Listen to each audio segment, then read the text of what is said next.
Teachers, if you've got students who'd rather fly paper airplanes than do science, then let's do science with some paper airplanes. To do this, of course, we're going to need some paper. We'll also need some cups of various types, some tape, some rubber bands, and I've made a launching board for my paper airplanes. It's simply 2 nails with a scale marked off in centimeters down the center. And I'll show you how that works in a little bit. But let's get started making some airplanes. Most likely your students have had some experience making paper airplanes, but if not, I'll show you a couple of my favorites. The first one will start with a sheet of 8.5 by 11 copy paper and can be done in either the landscape or the portrait mode, it doesn't matter. But the first thing I'm going to do is fold it in half to get a center line. And then I unfold it. I will then take this edge and fold it into there. I'll get this out of the way so it shows up better. I'll do the same to the other side. And I'll do it again, folding the edge of the wing into the center line. We now have a dart-shaped base. I will fold that in half, and then I'll fold the wings down. And you can experiment with different ways to fold that down. They can be folded down to this edge, they can be folded at an angle or straight across. Try different things. Part of the science of this is working with variables. How does changing the shape of the airplane affect it? So there's a paper airplane. Now, what I would do is have the students toss them a few times and find out how far they go, maybe how accurate they are. Put a center line down and see how far they vary from the center line. So for the math, they can measure the distance, or they can measure the distance and subtract how far off they are from that center line to measure accuracy. If you want to use a launcher, here's what you'll need to do. Unfold a paper clip like that. So it's straight and you have this hook on the end. Then lay that into the center channel of the paper airplane and put a staple in there to hold it. Here's how I made my launching base. As you can see, I've driven 2 nails here, drawn a line between them, and a center line down marked in centimeters. I chose to use metric measurements, but you can use whatever you think is appropriate for your students. I've counted off the 5s, but I've marked each individual centimeter. I'm going to use this very large rubber band for my launcher. If your rubber bands are shorter, you can daisy chain a pair of them together like this. Simply take 2 identical rubber bands and overlap them. Then with one of them, push it back through the other side of its loop like that. Those can then go over the nails, and you have a nice long rubber band that you can use for a launcher. To use my launcher, I'll hook the paper airplane over the rubber band and pull it back to a specified distance. I'm going to use 20 centimeters. And away we go. You may wish to elevate the end of the board to give the thing more altitude as it flies. Have all the students pull the rubber band back to the same measurement to maintain consistency.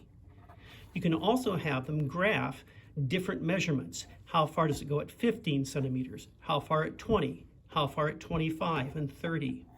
A rubber band has what's called a linear tension strength.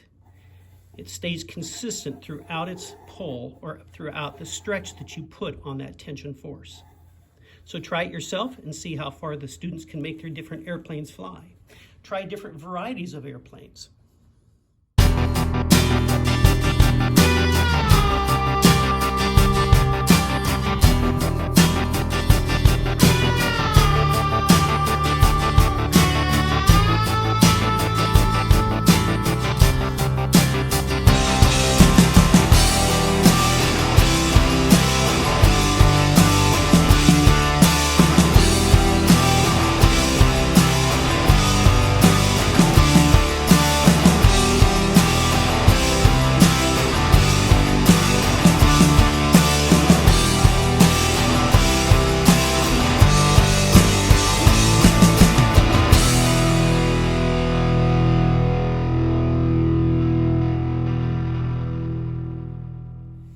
Here's a second type of paper airplane that I found very successful for long, stable flights.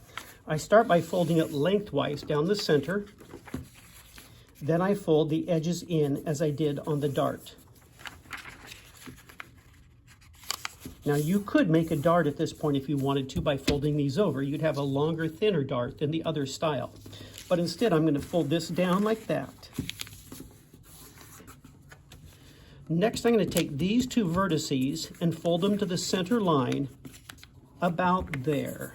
Not quite to the end, leaving about 2 centimeters or about 1 inch. I'll do the same on the other side to make it symmetrical.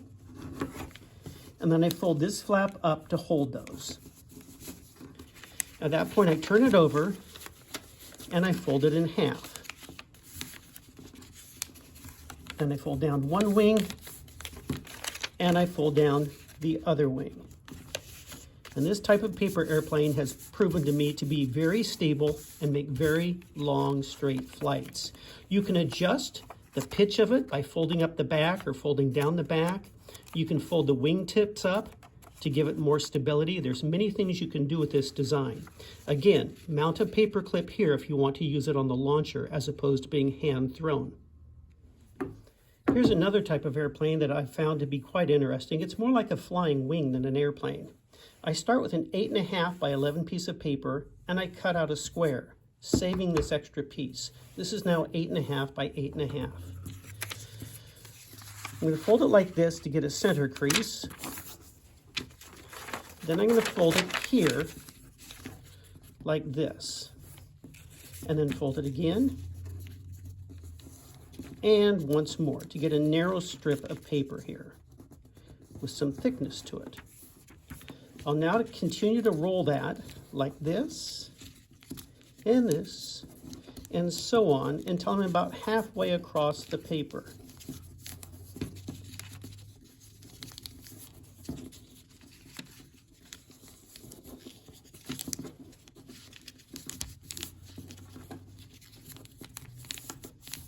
That should be about right. Next, I want to bend this into a loop. To help that, I'm going to roll it over the edge of the table like this to give it some curvature. Now I'm going to tape these two ends together. And I want a nice cylinder out of that. Now I'm going to take that piece I saved and tape it here. Now this type of paper airplane actually flies quite well when you drop it from a height. So if you have a staircase or something like that, you simply hold it like this and you give it a gentle push. Not a hard one, just a gentle push.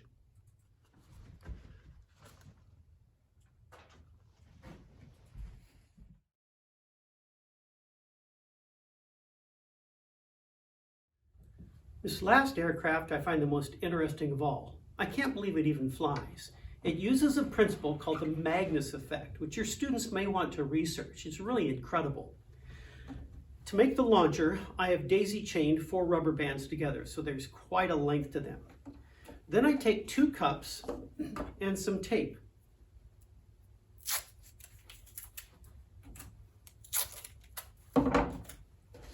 And I tape the cups together base to base, like so.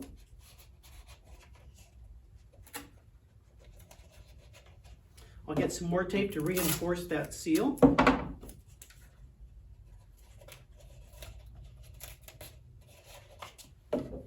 And one more. So now I have these 2 cups taped together like this.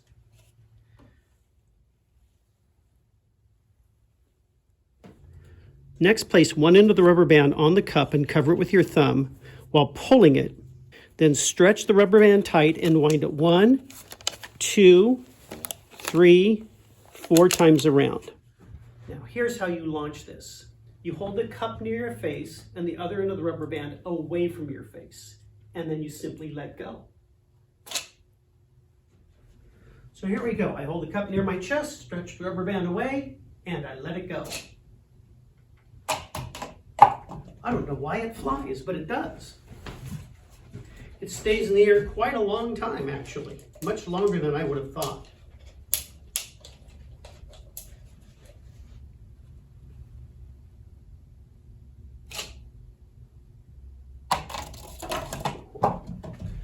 So your students may want to research how the Magnus effect works. It's somewhat related to how a pitcher throws a curveball. There's also a video on YouTube of a person trying to design an airplane with Magnus effect wings, no propeller. Do you think they'd be able to make an actual airplane fly using the Magnus effect? Find out.